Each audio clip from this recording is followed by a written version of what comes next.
Hi, good afternoon, everyone. My name is Nadav Ravid. I am the managing partner of Ravid Law Group. Our firm specializes in negotiating real estate leases for landlords and tenants throughout the country and beyond.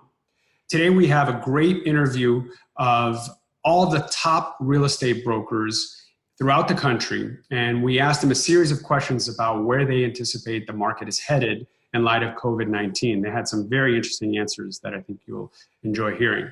But before we do that, today is Monday, June 1st, and we actually recorded this interview last week. And we do want to acknowledge current events and that we stand together with the protesters, the peaceful protesters that are demonstrating throughout the country.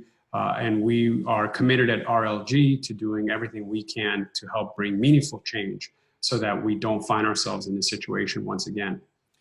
And with that said, let me introduce our brokers for today. We have Jay Lux, who is the vice chairman of Newmark. We also have Johnny Siegel, who is the managing member of Open Realty Advisors. We have Robin Klein, who is the founder of Fashion Retail Group. We also have Derek Moore, who is the senior vice president of CBRE. We have Jeremy Ezra, who is the vice chairman of Newmark. We also have Laura Pomerantz, vice chairman of Cushman & Wakefield. We have Michael Townsend, who is the president and CEO of Townsend & Associates. We have Bennett Bark, who is a co-founder of Rue.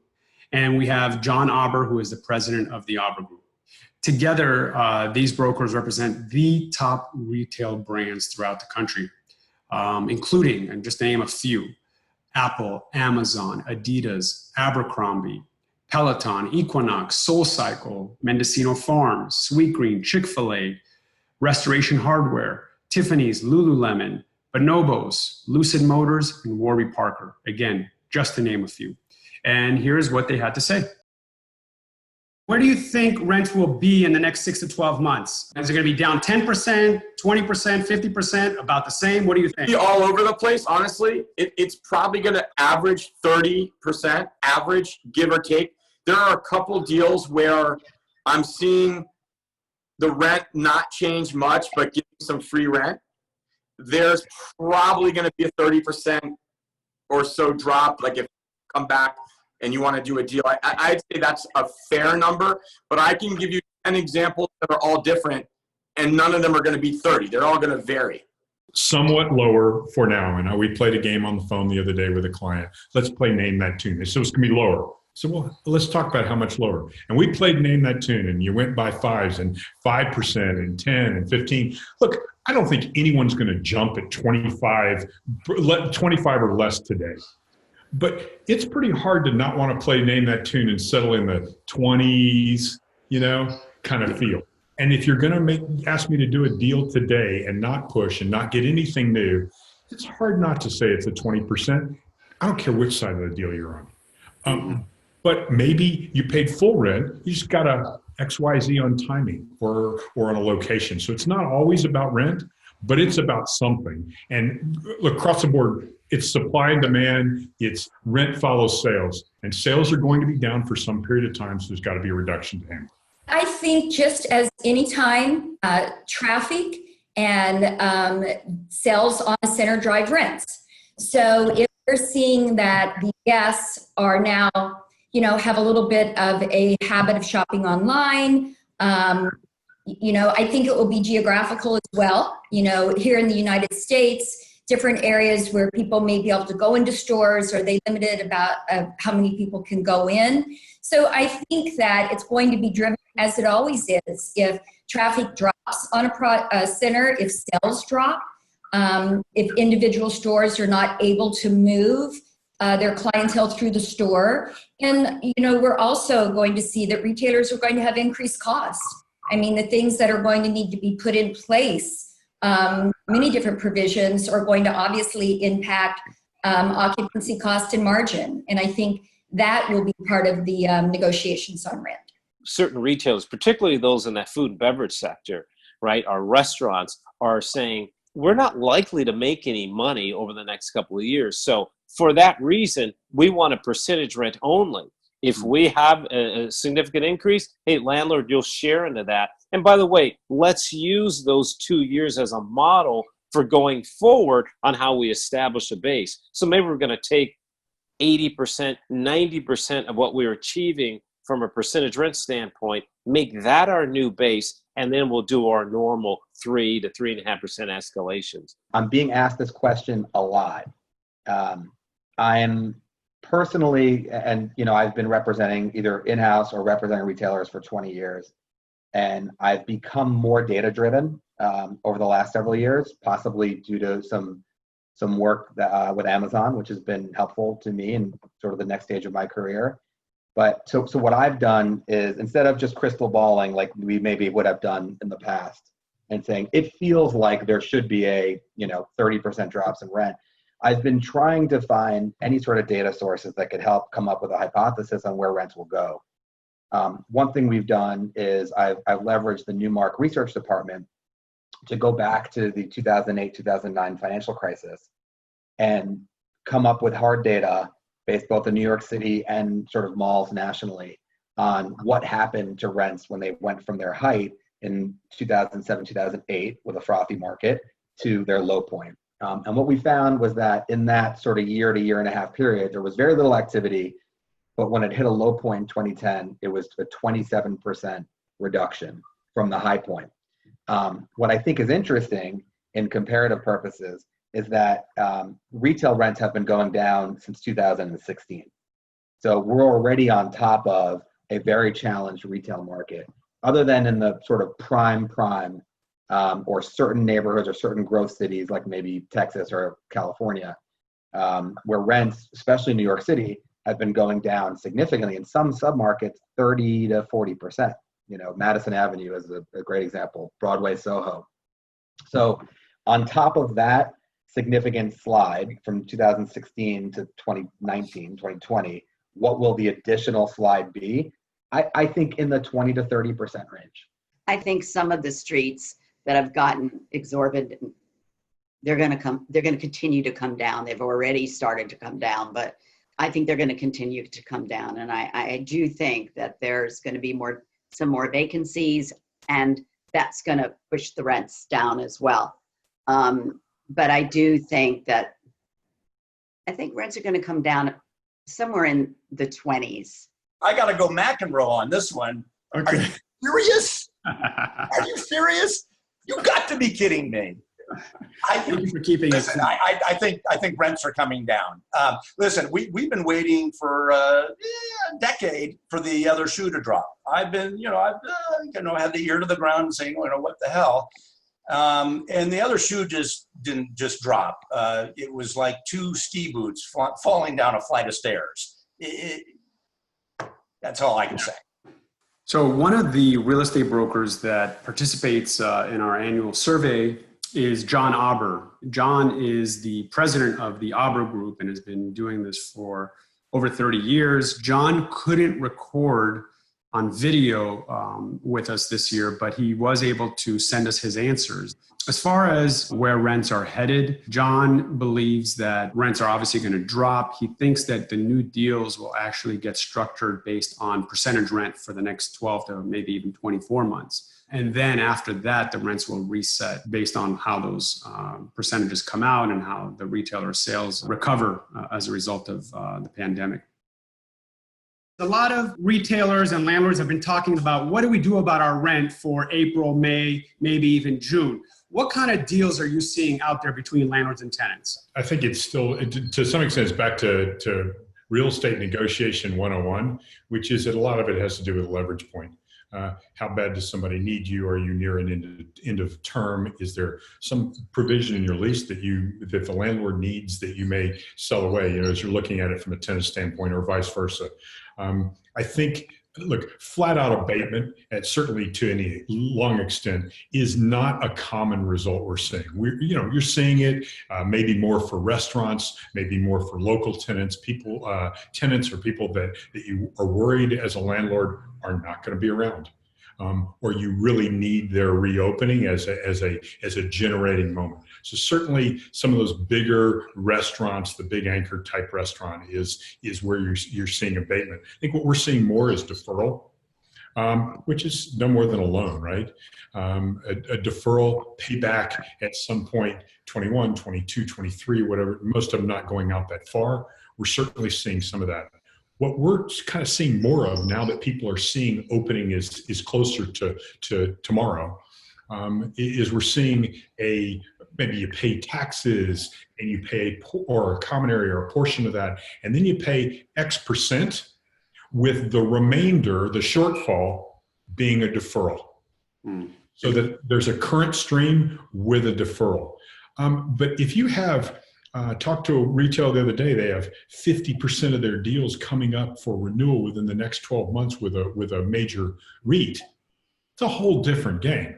And it's a whole different negotiation set. And there's plenty of abatement that goes on in that deal. But are you really getting abatement, or are you just trading something you would have gotten in another deal for this deal? And so I don't see a lot of abatement, because I think, as a lawyer, you tell me, there's not a lot of people that believe there's any great slam dunk rent abatement provisions in the lease. They're out there. Most people seem to like the frustration of purpose, maybe as the idea of du jour, but that's hard to get abatement if you don't have something else going for you. I mean, what I'm not seeing is a whole lot of straight rent abatement, even though certainly for a lot of retailers, some of whom are my clients, that, the mentality has been, if we're not open and operating, we shouldn't have to be paying rent, regardless of what our leases say. If force majeure does not qualify as a qualified, legal reason not to pay rent, the idea of us signing up to this lease and operate is to be able to operate. Landlords don't see it that way, and I think most lawyers are telling them that the courts would support them. So then it sort of becomes an issue of practicality. Landlords, as we know, have expenses. They have, they have lender relationships, and retailers are either paying their people or not paying their people and just trying to keep the business going. But what I'm seeing so far, because, and I'm not going to say it's early, it's a little beyond early, but still we have a ways to go, is sort of a smattering of different agreements, a lot of deferrals. The other thing that I'm seeing quite a bit of is what I call blend and extend, which is if you have an expiration coming up, and it may not have to be in the next few months, it could be a year or two out. I think a lot of landlords are, especially if you're a strong credit-worthy retailer, are seeking some term. And it helps them both for their lender relationships and to breathe a sigh of relief. So what I am seeing is a pretty significant reduction in rent today. Maybe it's, hey, listen, you haven't paid any rent. Pay us your April rent, then we'll give you a reduction from May till the end of the year, 25% or 50%, in exchange for giving us another year of term. And that's, I think, has been beneficial to both sides. I think there's going to be more of it as landlords work things out with their lenders. And that's the majority of what I'm seeing today that's been effective. I would say the most common right now that you're seeing is deferral. And it's usually a 60 to 90 day deferral, basically with a creative payback between 12 months and 18 months, kind of equal payments over the 2021 term. We've been lucky to get a few abatements, but there's only a couple out there that I've seen through my clients. But the main is kind of that deferral program, which scares me a little bit, just because I think it's going to be the second wave that we're going to see in Q4 and Q1, to where a lot of these retailers are going to be struggling with sales, and it's going to take all of 12 months to get kind of in a nice shot of where they were pre-corona. And I think with this additional line item within the pro forma and then of what that is going to make a lot of these retailers struggle at that time. We're seeing a lot of different things. Initially, in April, early April, when people didn't pay, we saw rigidity from the landlords. We are no longer seeing rigidity on either side. We're seeing a desire to compromise and to find solutions. And that's what we're really working on. So whereas in the beginning, we saw only proposals for deferrals, now we're seeing both abatements and deferrals, and a combination of the two. And I think that everyone is realizing that there's going to be a ramp up period. You know, when people open up, it's not going to just be, you know, customers going to run in the door. There are a lot of problems for the retailers and for the landlords. So I think, you know, we see abatements for April and May, and then deferrals for June and July. And in some cases, we're seeing the abatements for April and May, and we're seeing percentage rent for the rest of the year. Because some of the landlords are very sensitive to the fact that it's going to take some time. The other thing that we found that landlords and tenants are doing now is doing some abatements for like April and May, but then doing rents, like saying, okay, so for June, the tenant might pay 65% of their rent. And then maybe for July, they might pay, you know, 70% of the rent. And for August, you know, 75. And, you know, so we're seeing creativity. The other thing we're seeing is that if the tenant had, let's say, a termination right in a year or 2 years, so they might agree to push that termination right out. So they really, so it's leverage, and it's something that people can trade. And, you know, one person or the other isn't taking all the brunt of the situation. Maybe I'll just start with, you know, it's sort of funny to talk about these amendments with a couple of months of free rent or deferred rent or whatever the hell it is. A few years ago, the media was crazy about the retail apocalypse. And as usual, the media was wrong, and it's 100 times whatever a retail apocalypse is. So like with any crisis, I would say, you know, listen, whatever was already happening, what was ever trending, we've just thrown gasoline on that, and we're, you know, we've moved it 5-10 years down the road. So the good news is, you know, we'll be okay. And, you know, listen, we're walking social animals, and we're going to get back out on airplanes and go to restaurants and concerts and so forth. But in the meantime, I think we've got some heavy lifting to do. And, you know, on the amendment question, I think you know, listen, those are all, you know, nice little Band-Aids, but you know, there's not a one size fits all. I'm seeing landlords that, you know, that maybe don't have debt being much more forgiving, and those that have tremendous debt, maybe less so.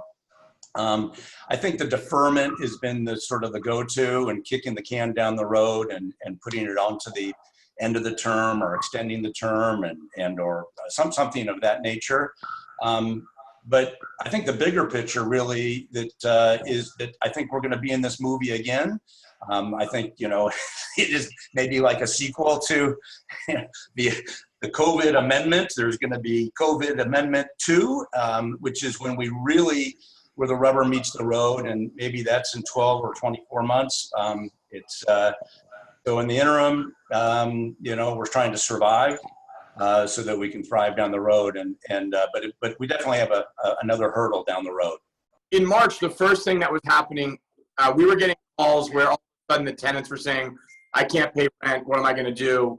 Freaking out. And then it started with asking for free rent.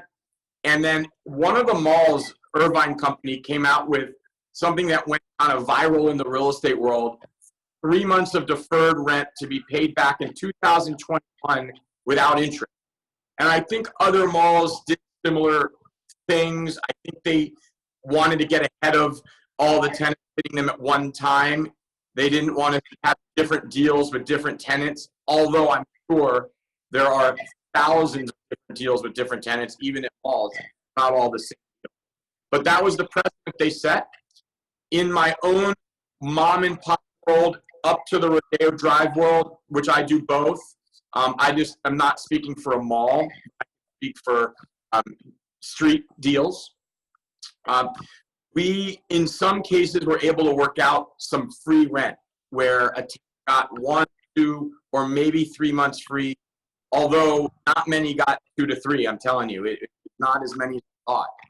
Others half rent for a period of 4, 5, 6 months, but still paying rent, but maybe getting 2 months of free rent that way. And then most deals are deferrals.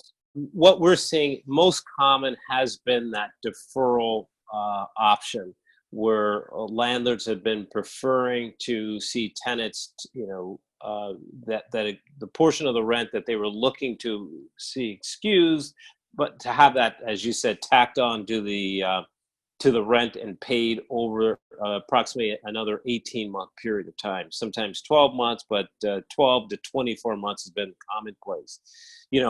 There was a lot of uncertainty in the initial months of March and April, with a lot of the tenants having actually paid the March rent, right? And as we moved into April, there's a lot of uncertainty about how they were going to function operationally. Many started to see that their revenues were off 90%, some of course 100%, and those that were asked to close. So they were using a lot of that, modeling the future to say, hey, look, this is lost revenue. Revenue will never recover. So for that reason, if we're not going to recover that revenue, we'd like to see an abatement rather than a deferral of the rent. And so therein became the discussions and these negotiations, which candidly are still ongoing.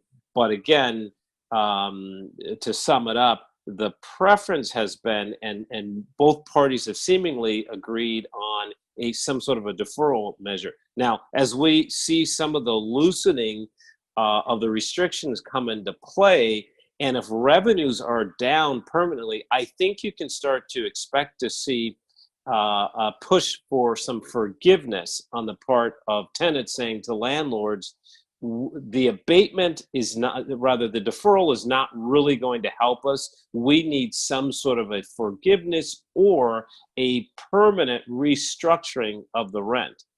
As far as rent abatements during the April, May, and June months, John is seeing a lot of full rent abatement in exchange for an extension of a lease term by 2 to 3 months. He's seeing some 50% rent abatement, some just deferrals, with paybacks of 12 to 24 months. What are you seeing about deals that were in the middle of negotiations before the pandemic? Are they all going to die? Are they going to come back at better deal terms for the tenant? Or are landlords going to dig in and say, we still want to hold to the same terms? What do you think? I think the majority of them you're going to see are either going to die or it's going to be a major renegotiation. I think a lot of retailers, what you're seeing with them is one, just readjusting sales call, understanding what the next 12 to 18 months are really going to do to their sales call and the success of their four walls. And then I think a lot of it too is just taking the CapEx spend that they had to do store development and putting it other places in the enterprise. So I think you're going to see a lot of the growth capital gone. And then I think the thing that a lot of people aren't talking about right now that we're going to see is when we kind of pull back that onion, it seems to a lot of focus to be just on rent. And I think when we get kind of in the nuts and bolts of this and start pulling back those layers, we're going to have some real conversations on co-tenancy, what major definitions are going to be, operating hours, really safety, where do these things go? Really defining force majeure for the next round of this, and hope to God there's not. But I think really of this, we haven't really gotten into the deep conversations of a lot of these hard discussions that with most focus on rent right now. You're touching something near and dear to my heart because I make a living doing deals. That's all I have. I make a product. I don't sell Coca-Cola. I was not sad. I sell air. I put people together. I sell knowledge. I mean, I have probably 50 deals in the works. If every year I can have deals in the works, I don't really know how many close till the end of the year, but they're out there. All of those approximately 50 did die.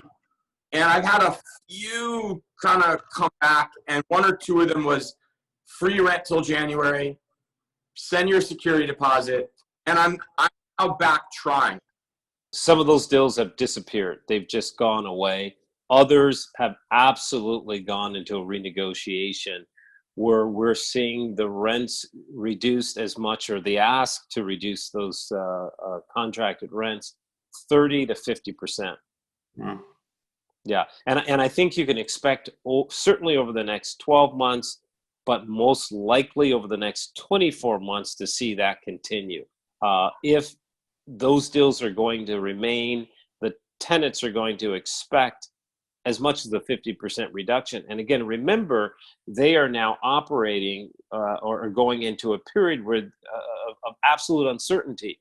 No certainty about their occupancy standards, their cleanliness standards, and expectations of rising costs to just maintain a certain level of cleanliness being demanded by municipalities. So this uncertainty is really putting a lot of compression on what would have been their what were their sales projections. They're now decreasing those significantly, and if the sales projections are decreasing, then the rents are following.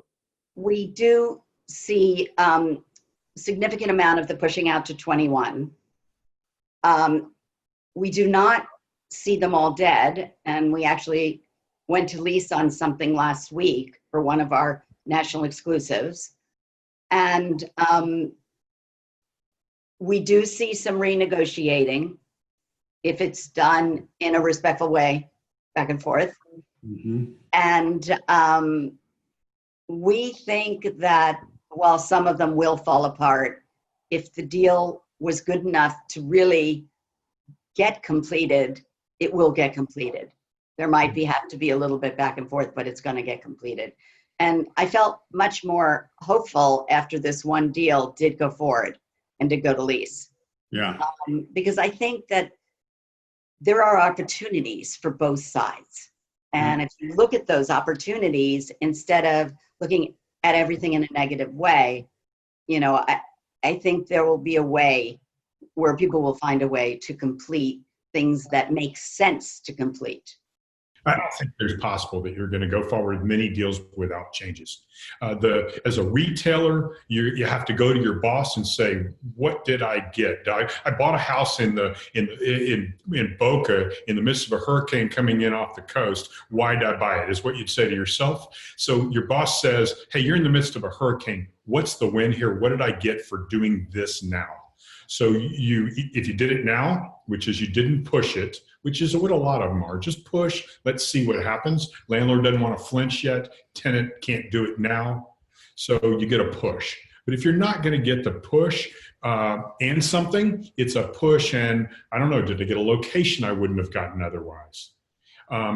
Did I improve my location? Or did I just take, hey, the next 18 to 24 months, let's change that deal from a fixed rent to a percentage kind of occupancy.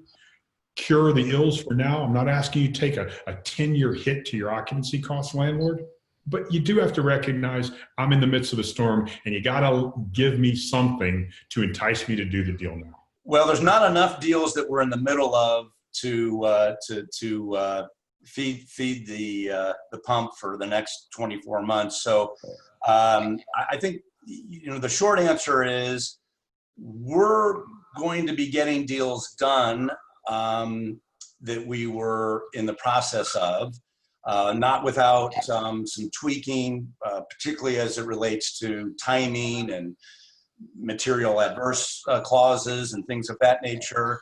But I think there's some deal etiquette there, and that things will be seen through. But that's it. And then it's kind of like it's a new day. And like I said before, you know, I think we're going to reset and we'll see what that looks like. But it's going to be transactionally, it's going to be slow down tremendously, the pipeline over the next couple of years. Personally, I had a really strong pipeline going into this in the spring. I would say within a matter of 2-3 weeks, 80% of my pipeline was put on hold. And of that 80%, a good portion of it is not going to come back. And some of it, I think, will come back as we start to go back into some version of normalcy. So what does come back? I think some of it's going to be re-reviewed, and maybe lower rents or just straight turnover rent, as the Europeans say, or we would call percentage rent deals, for a year or two until we believe we get to some stability, which has the benefits of, if we do well, the landlord sees the upside. If we do poorly, we're protected on the occupancy cost on the downside. You would expect TAs to go up considerably as retailers need to sort of work on their liquidity and not come out of pocket for capital. But what I'm seeing so far is actually that has not been the case. I think that owners generally, unless it's the best credit and thus still very financeable, are also in a situation where they need to preserve capital. Among the deals that were in the middle of negotiations before COVID hit, John said almost all of those deals have either died or will die. While some might come back to life, that's still to be determined. Tell me something that a retailer can and should be doing post-COVID-19 to give them a better chance for success. Well, I think on the retailing side, they should be clienteling even before they're open, because the goods are coming in, and they should call the clienteles that they know, and they know what they like and what they, to what they would attract, and they should be sending them things and calling and, inquiring about their families and about them, and to show that there is a relationship there and they want to maintain that relationship. And they also, at some point we're all going to walk out of our houses and we are going to be dressed. So hopefully,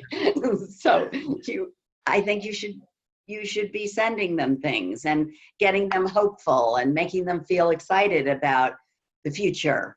Because I think hope is a really important element to this whole recovery.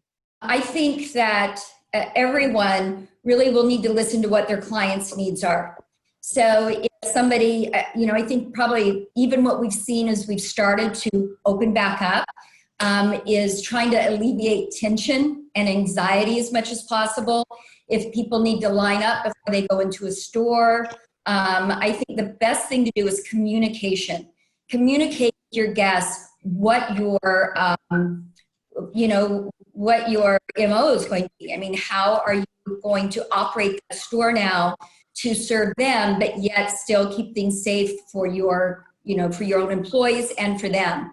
So I think communication, both to your personnel and to your guests, is going to be key. Whether you have 3,000 stores or one, really, I think every brand retailer should look at some involvement in that community. And I think sometimes, and it has to do with cost, but I think now you've got to weigh that against moving product and getting your clientele back into the stores. And I think anywhere that you can do something with community involvement, again, go to your employees. They have kids in schools, they're out in the community. And I think that's going to be so important. There's probably a few buckets. There's sort of the operational bucket, the behavioral, the consumer behavior bucket, and the niche bucket. But I go right to the niche, and I think I think they have to stand for something. And What do you mean by that?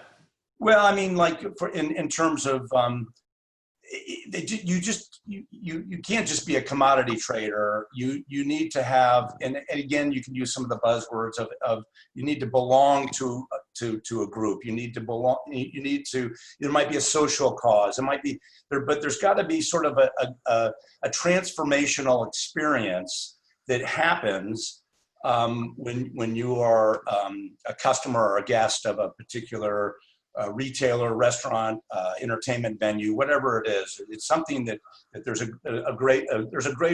something besides. It's the value proposition, right? Not the cost or the thing. It's the value proposition.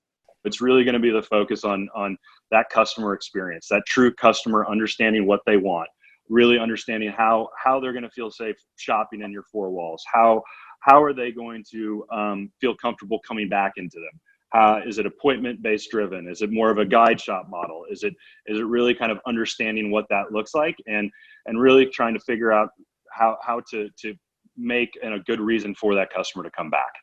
I think they have to be really scrappy and really entrepreneurial. Now is the time for humility. So do things with less money, with less people, preserve capital. It's not, as a real estate broker, what I want to hear, because you want to hear that there's tons of CapEx to open stores. But I think this is a time for prudence. There's no question about it. I think in terms of, attracting customers, this is probably an area where I'm not as, of an expert. But I think you have to differentiate yourself, and you really have to connect with your customers. I look at brands like Peloton as an example, who's created this community, and the way that they connect with their customers. Of course, they're also fortunate with their timing and at-home fitness. And I think they're extremely well positioned. I've got a few deals, believe it or not, that have gone forward or even initiated during the pandemic. Very, very rare, and I can count on one hand the amount that where that has occurred. But the immediate impact has been on space design.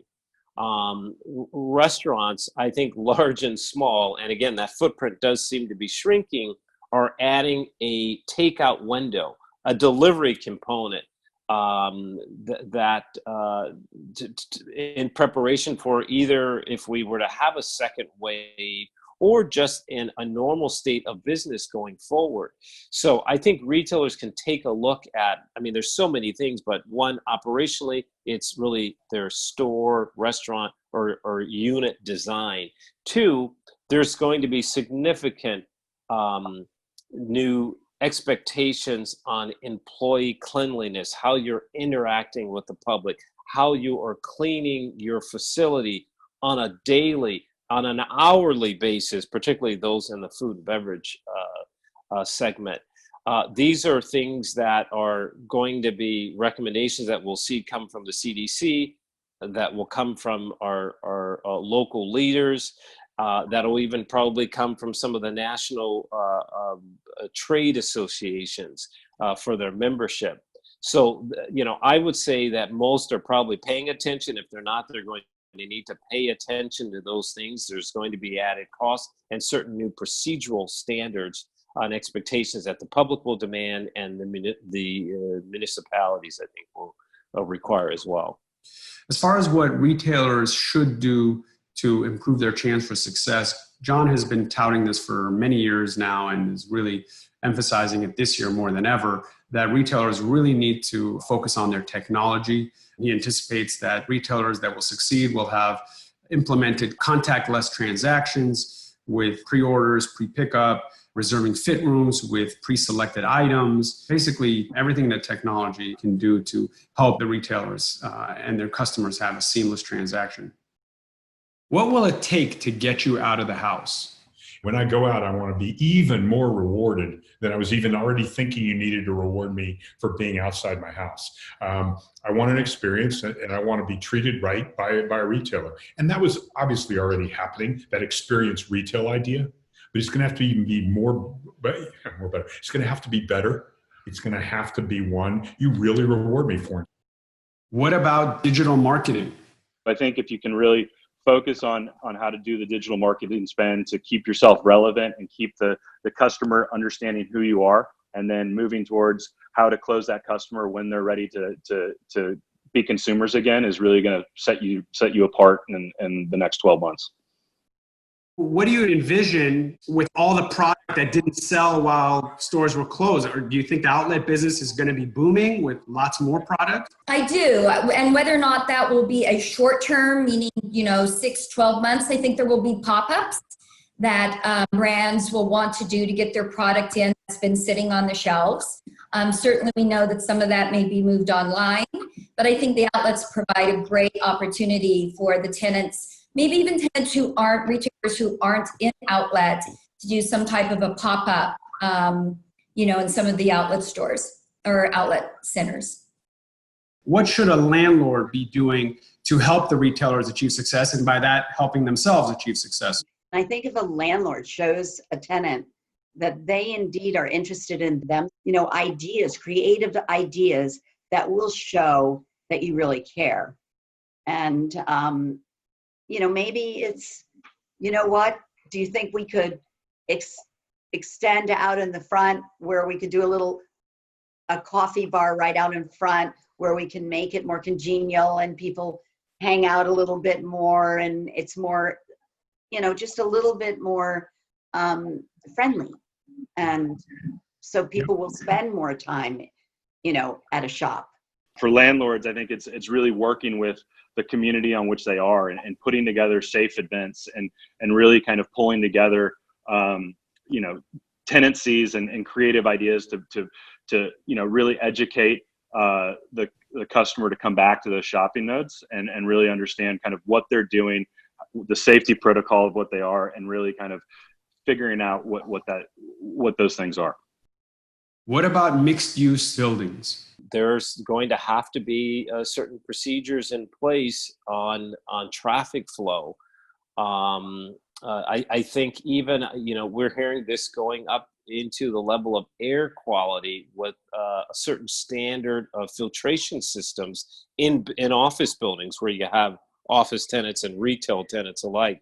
I think from an operational standpoint, landlords can help their retail tenants in creating areas. And we saw during the pandemic that in a mixed use environment, things that resembled a drive-through were deemed much more successful. And we already know those businesses that had drive-throughs did very well. So landlords will need to have contingency plans in place for something like this should it occur again. I think there's going to be these, I think sort of the obvious thing, the layup would be, just at eye level would be the equivalent of a LEED certified building would be, a Mr. Clean certified building. How are landlords going to survive this themselves if they're going to get 30% less rent in the next few years? That's pretty crazy. Right? There are a lot that really won't. And I'm telling you, for landlords get a bad rap for, it's like when I was a kid and watched Three's Company, Mr. Furley would come around, whatever his name was, for the rent check. And I remember being 5 years old and programmed to think the landlord's mean, he's coming to get the rent. So everyone's kind of programmed to think that. And a lot of landlords are, but then so many of them, my close friend, I love tenants, I love landlords because they're people. And what you notice over the years, I have so many where the landlord will be in town, the tenant will show up from New York, we'll all get together. There are many positive examples of relationships. You get to know each other. I think landlords need to start laying the groundwork with their lenders about what the reality is in retail today. There's going to be more space available I'd say by January or February. There's going to be more space available than we've had in modern times. And retailers are going to be struggling with, with omnichannel, certainly, the competition with their own, let alone other sort of internet-based shopping due to the sort of behavior that's come from COVID will put that much more pressure on brick and mortar retail. And just the fact that there's just going to be so much space to absorb with retailers that are going to go out of business or intelligently cull their portfolios of stores that don't make money. So I think landlords need to put themselves in a position to be able to attract retailers at deals that are going to be good for both sides. And to do that, it's all about laying the groundwork with their lenders. And hopefully that will then open things up so that 21, we start to see more activity. I actually predict a really active 22. And that's a wrap. Thank you very much to all the brokers. That was very insightful. A little bit scary to think about what's to come, but not as bad as you would read about from all the media reports. Looks like we're in for a little bit of a slowdown, but things should pick up in the next 12 to 24 months. We've been reading about and hearing about the death of retail for many, many years now. And I think it's grossly exaggerated. There's been a lot of concern over the rise of online sales and omni-channel. And while that is true, that is happening, you have to keep in mind that only about 15% of overall sales are being transacted online. That the bulk of sales, 85% or so, are being transacted at the store level. People still want to go to the stores, touch and feel, have the experience with the products. And my belief is that that's going to continue to stay strong, and that retail is still going to be a vital part of the economy, and retailers have a lot to look forward to.